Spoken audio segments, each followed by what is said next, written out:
Hello guys! Welcome to Bukidnon!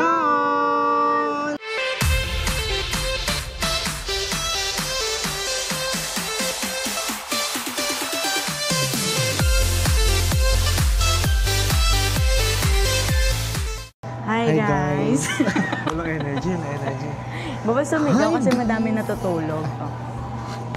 Kasi sanay kasi ako lang yung nag-i-intro, di ka naman kasama. Dalawa na, vloggers na tayo. Hello guys! So, welcome back to another vlog. And ngayon, meron na tayong bagong travel series. Pero this time, local lang tayo. And pupunta tayo ngayon ng Cagayan, Ano ba? Cagayan de Oro. Ay, okay. Cagayan de Oro, Cagayan de Oro specifically Bukidnon. Bukidnon. So today is February 20, 2024. Parang last 2025? year. Ay, 2025 pala, sorry. kasi kakatingin ko lang sa memories ko. Eh, nakita ko 1 year ago yung Taiwan natin. February 20 din tayo umalis nun. So, ang oras ay 12:20 AM. Pero ang flight namin 4 a.m. Oo, 4 AM pa. Sobrang aga.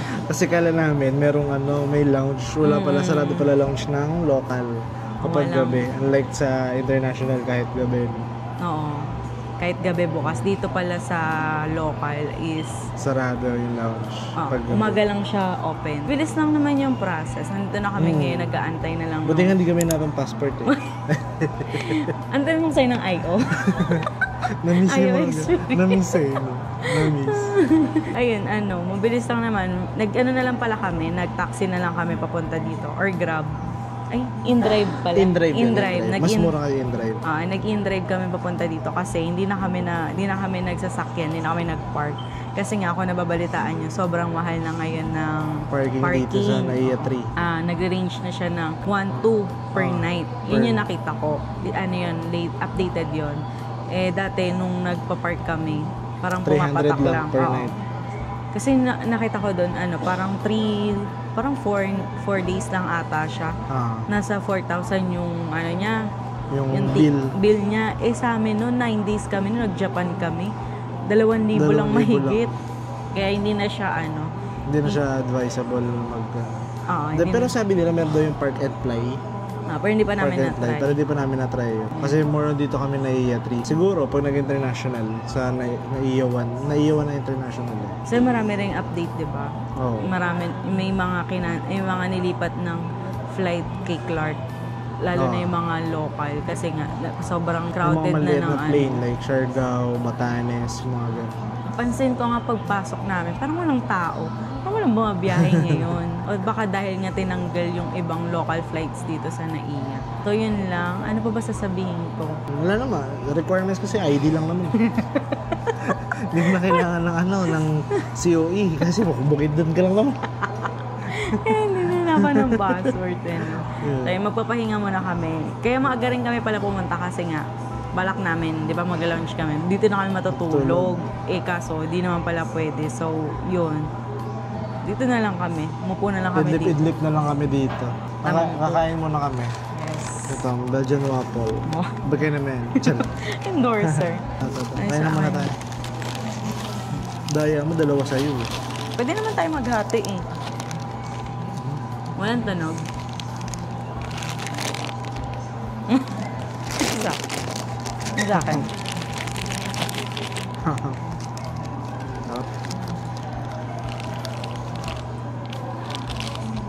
Saka pala guys, parehas na lang kami naka-backpack, wala kaming maleta. Kasi pagdating doon sa Cagayan de Oro, sa Bukidnon, nagmumotor lang kami. Mag-rent kami ng motor. As nagmumotor kasi, wala akong tiwala kapag nakakas lang ako. So yun, mag-rent na lang kami. Yung motor naman na na-rent namin is same nung motor niya. Kasi more on rough road dun eh. Eh sa amin kasi, kung di nyo na itatanong, Tagauban mo kami. Rough road din. Tapos, minsan nagiging dagat yung daan doon. kaya yung motor namin, in-adjust na namin sa sa lugar kung nasaan kami. Tignan mo ito.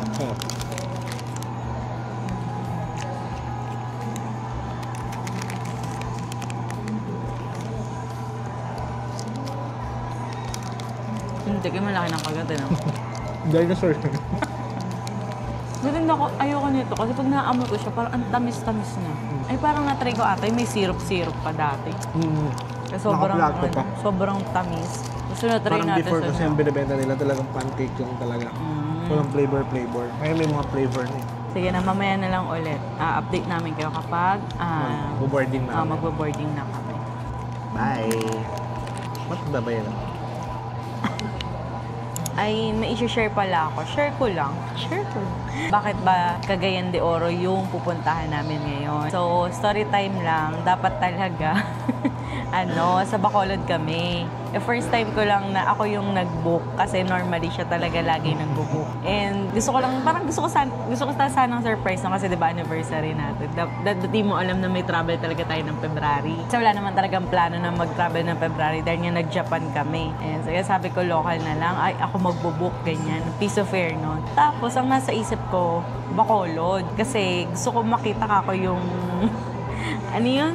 Ruins Kinemerot. Basta yung, nakalimutan ko yung tawag sa Bacolod yun. Tapos hindi ko alam bakit nabook ko Cagayan de Oro. Eh di nabook ko na, okay na, nabayaran na, ganyan. Tapos nagpaturo na ako sa kanya. Sinabi ko na nga sa kanya na nagbook ako. Tapos nagpaturo ako sa kanya kasi sayang yung Sebgo points ba yun? Yung points. Ayan, kasi sinabi ko pa din na no choice ako di sabi sa kanya. Tapos nung, di nabook ko na, ganyan. May itinerary na. May itinerary na. Confirm na. Tapos parang after a minute, napaisip ako bigla. Sabi ko, shit, parang mali ako nang nabook. Sabi ko, bakit Cagayan de Oro? Sabi ko, alam ko napuntahan ko na yung Bacolod. Pero bakit CDO yung nalagay ko? Parang hindi pa naman ako nakapunta na CDO. Tapos ayun, tawag doon. Sabi ko, dyan saan ba yung ruins? Ganyan, sinerch niya. Sabi niya, mali ko sa'yo, ikaw nagbabook kayo. Nung sinerch ko, ay, Bacolod nga.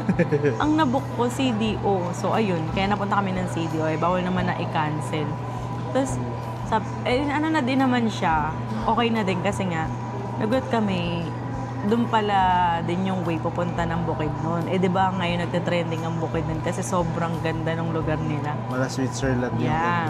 Trending siya sa TikTok ngayon. So, parang na din siya. Blessing in disguise ba tawag doon? Or blessing in disguise. Goods na din na namali ako. At least, mas maganda yung mapupuntahan natin. Tapos pala, si Cebu Pacific is para may bago siyang update. Kasi, yung flight talaga namin pauwi dapat February 24 ng gabi, no? Tapos may nag-email sa amin na cancel yung flight. So, di ba dapat kapag canceled yung flight, kami yung mamimili kung ano yung flight namin pauwi. Parang ganon. Para nag-email siya February 8. Tapos, February 8 ba? February 8, nag-email siya na cancel nga na yung flight namin pauwi. So, napaisip ako, sabi ko, since parang ang haba ng stay namin, iiksian na lang namin. Dapat 20 to 23 na lang dapat kami kasi kaya naman ng 3 days yung bukid nun. Tapos, nung February 12, ibubuk na namin siya i-rebook na namin siya ng February 8, ng February 23 kasi nga, libre lang yung rebooking kapag kasi Cebu Pacific yung nag-cancel or nag-change ng oras. Nung i-rebook na namin, nagulat kami, hindi na pwede. Tapos nakalagay sa kanya, ang flight na namin is February 25 ng madaling araw. Diba? Parang hindi ko alam kung bakit ganun yung update ng Cebu Pacific or baka hindi lang din namin nare-research or nakita na may ganung baka may sila, kunyari within gantong time dapat ma-rebook mo na ganun. Kung hindi, automatic accept mo yung schedule na pinropose nila. Oo, kasi nung February 8 na nag-email yun, nag-check pa lang tayo nun eh. Hindi, dapat i-rebook mo na talaga siya ng February 25 talaga kasi hindi ko sure kung holiday na ng February 25 para sana extend na namin. Parang napaisip ako, sabi ko, parang iksian na lang natin para masyadong mahaba. Masyadong mahaba. Tapos kaso yun nga, ginawa ni Cebu Pacific, binook niya kami ng February 25 na madaling araw.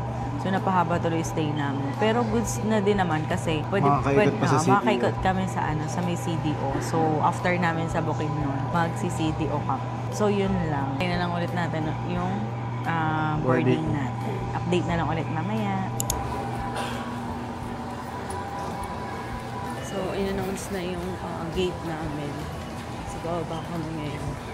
Naras na ba? 250. Nantok talaga. Ikaw magdadrive ka pa. So, ganyan ang setup namin ngayon. Mga nakabag. Ayun yung kanya. Laki. Kasi bag mo, pakita mo. Pakita mo yung bag mo. Boom. Actually, yun yung bag ko. Nagkasya dun yung lahat ng gamit namin. Then, itong dala ko, yung mga, ano lang, gadget. Ito tayo sa 133B. Ayan.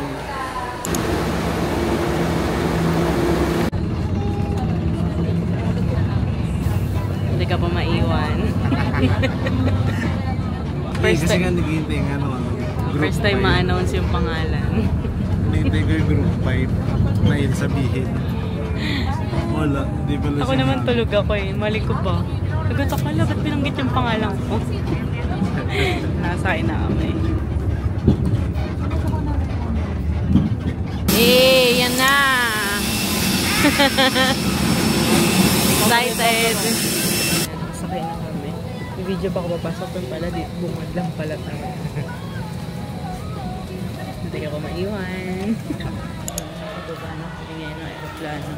Sakit pa din ang tenga ko. Grabe yung pressure.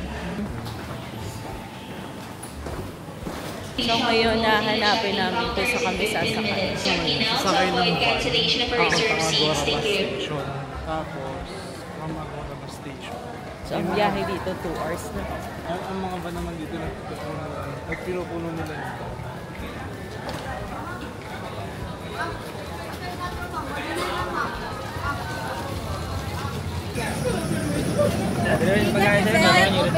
Kika siya sa likod yan. Ay, sarap yan. Ayun ang ilagay mo. Magkano ang gano'n? 199 Ha? May discount ang pizza. Alam mo ma'am? Alit ko. Yun lang may sarap. May bayad pa lang. Sika niya ang isa. 199. May discount na yung pizza. 199? Oo. Tama ba? Hindi, kompleto ko. Kanino ka sasakay yan. Di ba mo? Verbal ko. May isa ka lang pupuntahan mo. Hindi, iba-iba. Iba-iba yung pinaalas nila. Oo, pero yung may mga magkakataon. Pero yung dapat Agora bus terminal.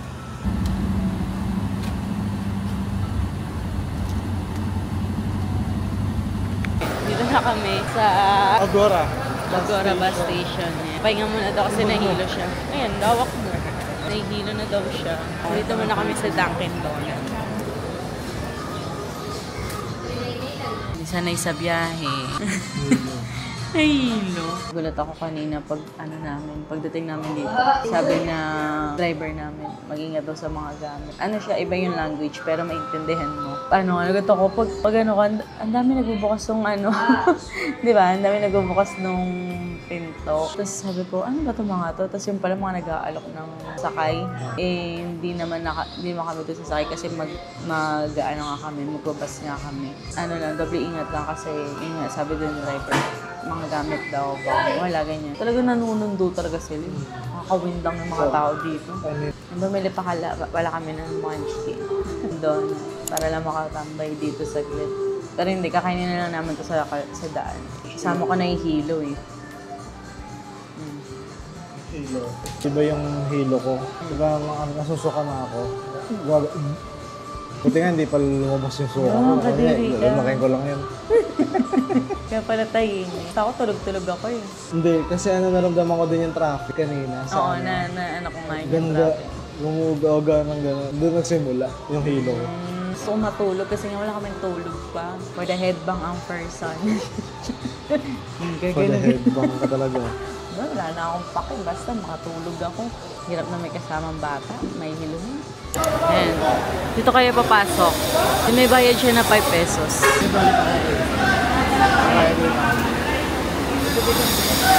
Ano na lang?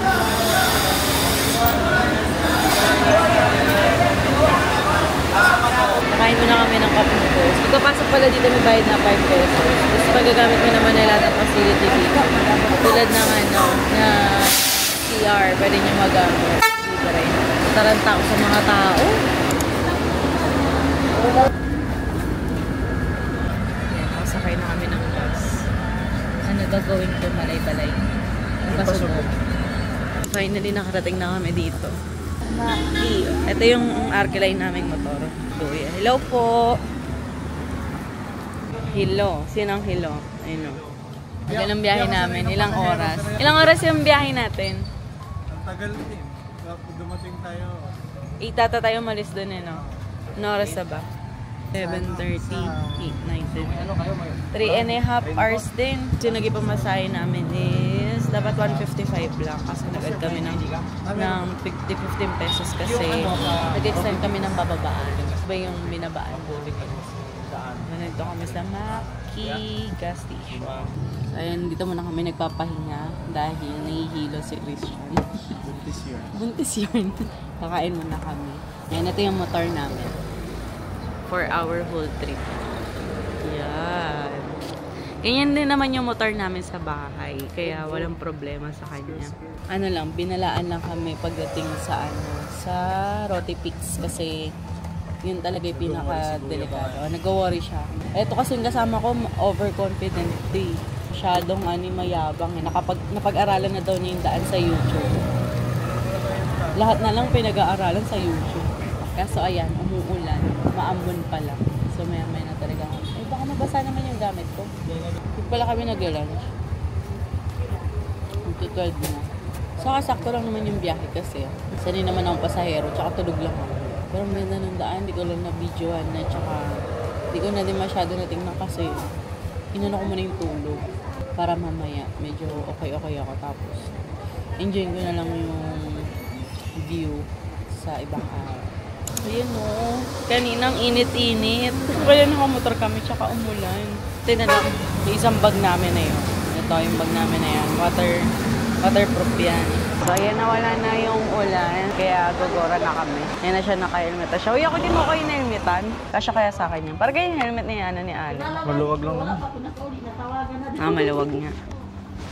Ay, rider na rider ang dating. Oh, outfit check. Rider. Rider yarn.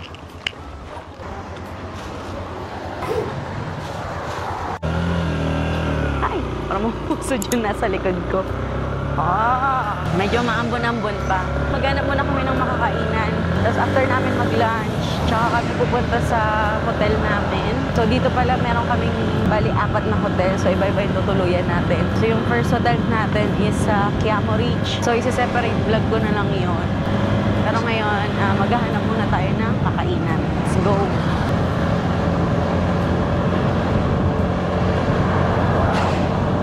Ikaw ba nahirapan umangat? Ha? Ha? Ano yan? Nahirapan ka ba umangat? Ramdam ko eh. May nahatak. Hindi makahatak. Bigat-bigasin natin, dami natin gamit na dala. Gando.